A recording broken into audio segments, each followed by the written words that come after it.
محدثاتها وكل محدثة بدعة وكل بدعة ضلالة وكل ضلالة في النار. أعوذ بالله من الشيطان الرجيم. بسم الله الرحمن الرحيم. إن السمع والبصر والفؤاد كل أولئك كان عنه مسؤولا. ہر قسم کی تعریف اور کبریائی اللہ وحدہ لا شریک کے لیے سزاوار اور زیبا، جس نے ہمیں ہر طرح کی نعمتوں سے نوازا، خصوصاً دین اسلام کی نعمت سے سرفراز کیا. درود و سلام نازل ہو تمام پیغمبروں پر، خصوصاً نبی آخر الزماں محمد عربی صلی اللہ علیہ وسلم. آج پوری دنیا میں فتنہ، فساد، برائی، فحش گوئی، فحش چیزیں اور گناہ عام ہو گیا ہے. گھر میں، گھر سے باہر، بازار میں، سڑکوں پر، گاڑی میں، فلائٹ میں، تنہائی میں، اجالے میں، ہر جگہ فتنہ ہر جگہ عام ہو گیا ہے. فتنے کا زمانہ ہے، ایمان کی آزمائش ہے اور ایمان والے کا بہت سخت امتحان. قدم قدم کو منہ کر چلنا ہے، اپنے ایمان کو بچانا ہے، اپنے دین کی حفاظت کرنی ہے اور خود کو کتاب و سنت کا پابند بنانا ہے. یہ دور واقعی پرفتن دور اور ایک مسلمان ہوتے ہوئے ہمیں اپنے اسلام کو بچانا ہے، اپنے ایمان کی حفاظت کرنی ہے. اور فتنے کے زمانے میں ایمان کو جو باتیں تقویت پہنچاتی ہیں، ایمان کو جن باتوں سے مضبوطی ملتی ہے، ان باتوں پر ہمیں چلنا ہے تاکہ ہمارا ایمان قائم رہے، ہمارا ایمان صحیح رہے، ہمارے ایمان کو فتنہ اور فساد کی بو نہ لگے، صحیح سالم رہے. ایک صحابی رسول حضرت حذیفہ بن یمان رضی اللہ تعالیٰ عنہ آپ صلی اللہ علیہ وسلم سے ہمیشہ شر کے بارے میں پوچھتے. ان کا بیان ہے کہ لوگ صحابہ کرام رضوان اللہ علیہ مجمعین سے خیر کے بارے میں پوچھتے، جنت کے بارے میں پوچھتے، بھلی باتوں کے بارے میں پوچھتے، اچھے اعمال کے بارے میں پوچھتے. اے نبی صلی اللہ علیہ وسلم ایسا عمل بتلائیے کہ ہم جنت میں چلے جائیں.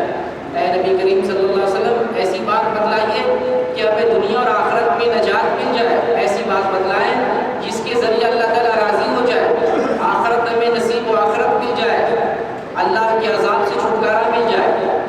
صحابہ کرام خیر کے بارے میں سوال کرتے اور یہ صحابی حذیفہ بن یمان رضی اللہ تعالیٰ عنہ کہتے ہیں کہ میں نبی صلی اللہ علیہ وسلم سے شر کے بارے میں پوچھتا، برائی کے بارے میں سوال کرتا، تاکہ کہیں انجانے میں غلطی سے کہیں برائی میں نہ واقع ہو جائے. یہ جو فتنے کا زمانہ ہے، ہمیں برائی کو جو ہے جان کر برائی سے بچنا ہے. ابھی ہر جگہ برائی عام ہے، برائی سے بچنا، ہمیں اپنے دامن کو بچانا ہے اور ایمان میں زیادتی کرنے کے لیے ایمان میں زیادتی کے اسباب اور عوامل کو اپنانا ہے تاکہ ہمارا ایمان مضبوط رہے اور ہم ایمان کے راستے پر چلتے رہیں. نبی کریم صلی اللہ علیہ وسلم کا فرمان ہے، یہ حدیث مسند احمد کے اندر موجود ہے. علامہ البانی نے اس حدیث کو صحیح قرار دیا ہے. لا تقوم الساعة حتى يتقارب الزمان، کہ اس وقت تک قیامت قائم نہ ہوگی جب تک زمانہ قریب نہ ہو جائے. زمانہ قریب کے کئی مفہوم علماء نے بیان کیے کہ زمانے سے برکت ختم ہو جائے گی، سال، مہینہ، دن گزرتے چلے جائیں گے، لوگوں کو احساس نہیں ہوگا، زمانے کی برکت ختم کر دی جائے گی. اور بعض علماء نے یہ بھی کہا ہے کہ ابلاغ کا، ترسیل کا، پیغام رسانی کا ایسا زمانہ آئے گا کہ لمحوں میں، ایک سیکنڈ کے اندر، کچھ لمحوں میں ایک بات ایک کونے سے دوسرے کونے تک پہنچ جائے گی. آج وہی زمانہ ہے، انٹرنیٹ کا زمانہ.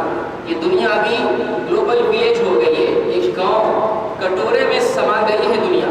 ایک خبر آپ کسی سوشل میڈیا پہ آپ نشر کرتے ہیں اور پوری دنیا میں پھیل یہ جو سوشل میڈیا جس میں ٹویٹر کا، فیس بک کا، گوگل پلس کا، یوٹیوب کا، ٹیلی گرام کا اور بلاگس کا، ویب سائٹس کا، ان چیزوں کا شمار ہوتا ہے۔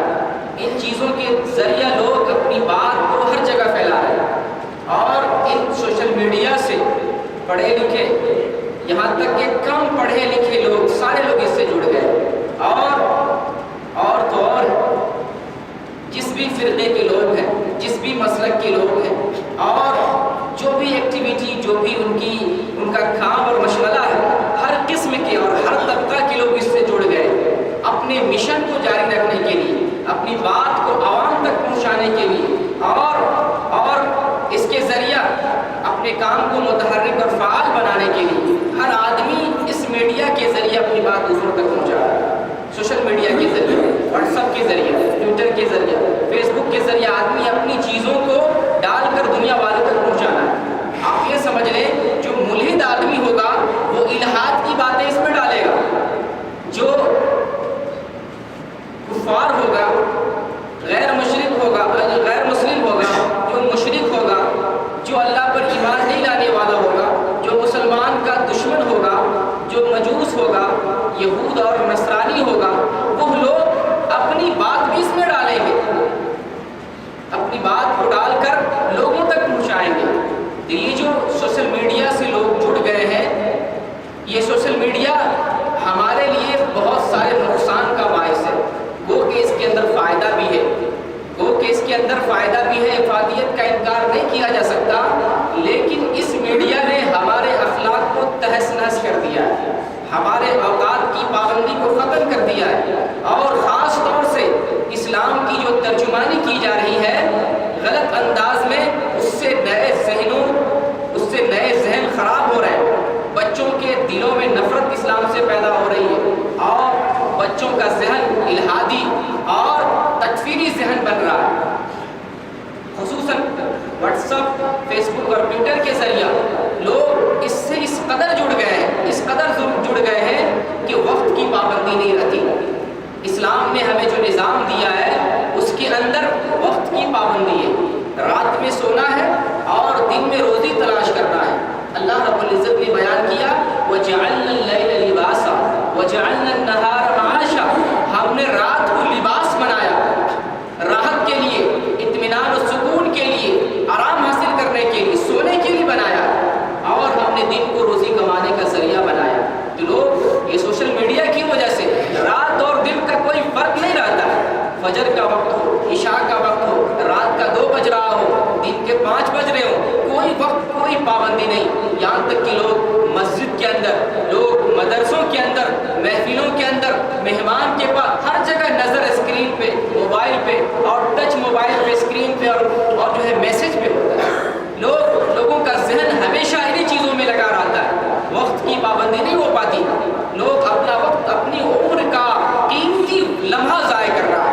جو عمر ہمارے اللہ کی عبادت میں، دین کو سمجھنے میں، دین پر عمل کرنے میں، دین کو پھیلانے میں جو وقت ہمارا لگنا چاہیے، وہ ان سوشل میڈیا میں ایسا ضائع ہو رہا ہے کہ ہمیں احساس تک نہیں ہے۔ یہی ہے کہ زمانہ قریب ہو گیا، زمانے کے اس میڈیا نے جو